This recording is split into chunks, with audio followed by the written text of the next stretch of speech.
سلام دوستان، من نیما هستم. بچه خوش اومدین به این ویدیو. امروز اومدیم تیم رئال مادرید رو بردیم به لیگ انگلیس یا همون پرمیر لیگ که با خریدهای جدیدشون که دیگه به دفاع راست و دفاع چپ نیاز داشتن، آرنولد، سالیبا و آنپاسو دیویس. همین سه خرید داشتیم و بردیمشون به پرمیر لیگ تا ببینیم تا آخر فصل چیکار میکنن و ما قهرمان حتی جام پیش فصل هم شدیم. بریم آقا تا یک جنوری ببینیم تیم چیکار میکنه. در اولین بازیش با نیوکاسل هست و ترکیبم 4-3-3 چیندم، چون که ترکیب اصلی رئال در اصل اینه، تو این چند سال اخیر همین بوده. و بازی اول 6-0،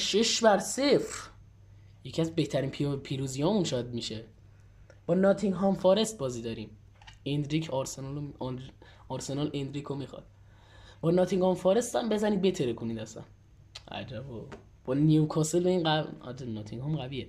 یک کردیم. کاراباو کاپ لیدز دیگه، این دیگه لیگ دست دوه، با بزنید بتره کنید. 3-1 وینی جونیور بهترین بازیکن زمین. بازی با برنتفورد که برنتفورد هم تیم بدی نیست، میتونه در برابر بزرگان لیگ مقاومت کنه و 2-1 پیروزی ریسکی با بهترین بازیکن وینیسیوس جونیور. منچستر یونایتد، کیلان امباپه قرمز گرفته و این خیلی بده. منچستر یونایتد تیم ضعیفی هم نیست، حالا شاید امسال ضعیف بوده ولی خب تو فیفا ثابت نکرده که ضعیفه. و تیبو کورتوا بهترین بازیکن 0-0. امباپه رو نداشتیم دیگه، تعجبی نیست.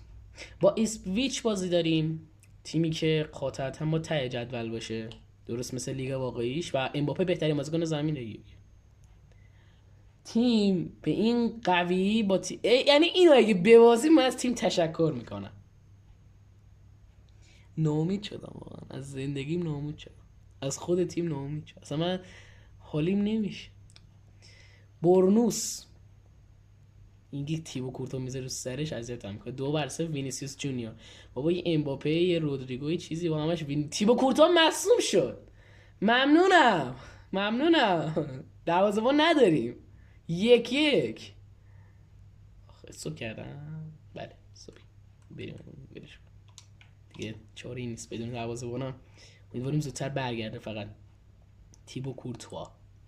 با لستر سیتی بازی داریم. القادسیه و ناچار رو ما دیدیم. فرانسه 2-1 ایتالیا رو زده. لیورپول چلسی هم بازی دارن.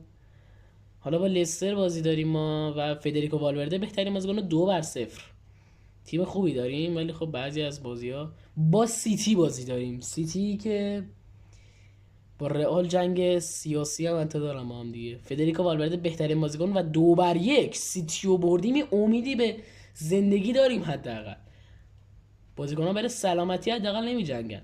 با اورتون بازی داریم و تیبو کورتوا هم برگشت بکنم. بله با اورتون، بله 3-3 کردیم. ممنونم از اورتون. با دروازه‌بانی پیکفورد. با وولرهمپتون بازی داریم. وولرهمپتونی که نباید دست کمش گرفت و میتونه تیم ما رو بزنه، ولی 3-1 بردیم. رودریگو بالاخره بهترین بازیکن زمین شد، بعد از مدت‌ها وینی میشد. آرسنال چلسی بازی دارم و ما با لیورپول بازی داریم. ما بدون آلفونسو دیویس. آلفونسو دیویس رو نداریم، کارمون سخته خدایی.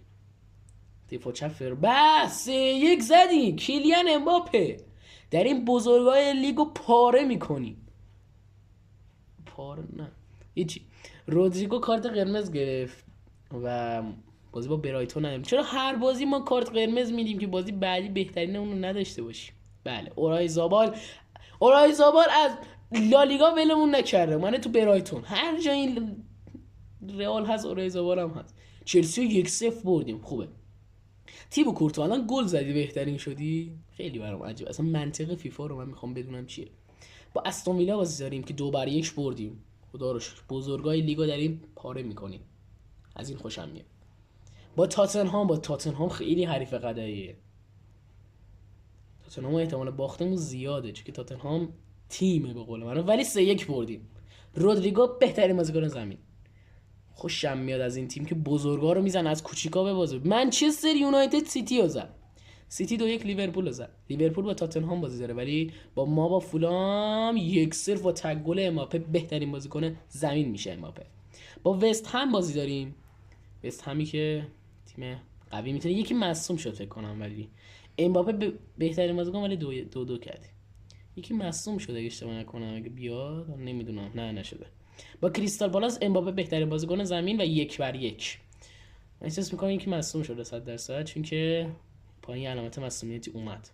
به 1 جنوری رسیدیم. من دیگه چک نمیکنم که جذابتر دنبال بشه. میایم تو 28 می و بازی با برنتفورد که ما اول فصل برنتفورد رو فکر کنم بردیم اگه اشتباه نکنم و الانم 2-1 میبریم و وینیسیوس جونیور بهترین بازیکن زمین میشه. با اورتونی که اول فصل 3-3 کردیم. امیدوارم به یوازت همه تیم سیتی بودن. یه لحظه من اینجا دیدم با اف ای کاپ. وای پیکفورد باکترین دروازه‌بان توی فیفاست. منچستر یونایتد یک از منچستر میبازیم. دالوت تو تگ گل میزنی. با ناتینگهامی که 1-1 کردیم و آرنولد هم نداریم تو این بازی. 3-1 زدیم. اولی وینیسیوس جونیور بهترین بازیکن زمین. فعلا عملکرد بدی نداشتیم. نیوکاسلی که ما اول فصل 6 تا ایش کردیم، ببینیم اینجا چیکار میکنیم. عاقبت استقلال رسید به نیوکاسل. 2-1 بردیم نیوکاسل رو. امباپه بهترین بازیکن زمین شد. با ایسپویچ بازی داریم که اول فصل مساوی کردیم باش اگه یادتون باشه و حالا ببینیم چیکار میکنیم. 2-0 بردیم با بهترین بازیکن جود بلینگهام اولین باره تو فصل. با برنوس بازی داریم و تیم برتر رو میبینید که همش سیتیه داشت. برنوس ببینیم چیکارش میکنیم. از سومیلا اونور داره خوب پیش میره. ما فکر کنم حذف شدیم از اف ای کاپ هم اول. بله تو اون حذف شدیم. برنوس 2-0 بردیم و 3-2 گوشه زد. 2-0 من فکر کنم 2-0 بردیم. 3-2 رودریگو بهترین بازیکن زمین و برایتون. راستی یادم نبود تو چمپ نیستیم. عجیبه. قهرمان لیگ قهرمانان تو چمپ نیست. برایتون رو 3-1 میبریم با بهترین بازیکن وینیسیوس جونیور. همونش خواستم اسم کوچیکش بگم وینی وش گفتم بلند شد. با چلسی که 1-0 بردیم ولی این دفعه 2-1 بردیم و بهترین بازیکن کیلیان امباپه. ما اف ای کاپ 100 از دست دادیم. فقط کارارو میمونه برام. اونم کارارو هم از دست دادیم. فقط لیگ میمونه. با لیورپول بازی داریم که ما اول فصل بردیمش و این دفعه هم 3-1 بردیم با بهترین بازیکن وینیسیوس جونیور. این وینی اگه تو دنیای واقعی اینجوری بود الان رئال بود به قول معروف. با ولرهمپتون بازی داریم. بالی داریم. زبونم گرفت. بازی داریم که 3-1 بردیم. باز هم وینیسیوس جونیور بهترین بازیکن زمین شد. وینی چیکار میکنیم ما؟ کریستال پالاس این تیمی که فکر کنم ما رو یا مساوی کرده یا برده بود، مطمئنم یادم قشنگ. بایر مونیخ فکر کنم پاریس زده بود 2-1 و 4-1 کریستال پالاس زدیم. و بهترین بازیکن رودریگو که بازیکن خوبی هم هست واقعا. تاتنهام بازی داریم که چلسی رو 3-1 برده و ما 3-1 با تگ گل آنفانسو دیویس برای اولین بار بهترین بازیکن شده قاطعا. و فدریکو والورده هم مصدوم شد. خدا به خیر کنه. 2-1 استون ویلا رو زدیم با بهترین بازیکنی 3-1 البته با بهترین بازیکنی کیلیان امباپه. وست هم فدریکو والورده هنوزم مصدومه و این خیلی کار تیممون رو سخت میکنه. با وست هم جود بلینگهام بهترین بازیکن زمین و 2-0 بردیم. این ور فصل خیلی بهتر کار کردیم. با فولام بازی داریم. فولام امیدوارم ببریم ولی باخت کم دادیم تو لیگ. با فولام 2-0 بردیم. این ور فصل خیلی اصلا کم باخته و مساوی داشتیم و در عاقبت اخراج هم هستیم. با لستر بازی داریم. چلسی و لیورپول هم با هم بازی دارن. ما با لستر 2-1 بردیم. بله با بهترین بازیکنی کیلیان امباپه. میخوام بازی با سیتیه. میخوام این بازی رو حدس بزنم. 2-1 ما. آره 2-1 شد واقعا. 2-1 ما. حس شیشم گفت 2-1 بگم. اولش خواستم بگم 1-1 بعدش گفتم 2-1. با اورتونی که با ما 3-3 کرد. ببینیم چیکار میکنه. اینکه اصلا دوست ندارم نظر بدم. بازم 3-3 نه بابا. 3-1 بردیم و کیلیان امباپه بهترین بازیکن زمین شد. با آرسنال با میکل آرتتا بازی داریم. توپچی‌های لندن. ببینیم 4-3 چلسی بارسا رو زده یا ابوالفضل. ما چه خبره؟ 2-2 کردیم و آلیسون رسیدیم به پایان فصل. خوش اومد. من برم تا جولای چون که برم تا ماه جون به قول معروف. جون یا همون جون فرق نمی‌کنه. میرم ببینم که قهرمان لیگ قهرمانان اروپا میشه. کول پالمر باز هم مثل واقعیت لیگ کنفرانس رو برده. خب ما قهرمان شدیم با اختلاف تقریبا اگه حساب کنم 11 امتیاز، 100%، بله 11 امتیاز قهرمان شدیم.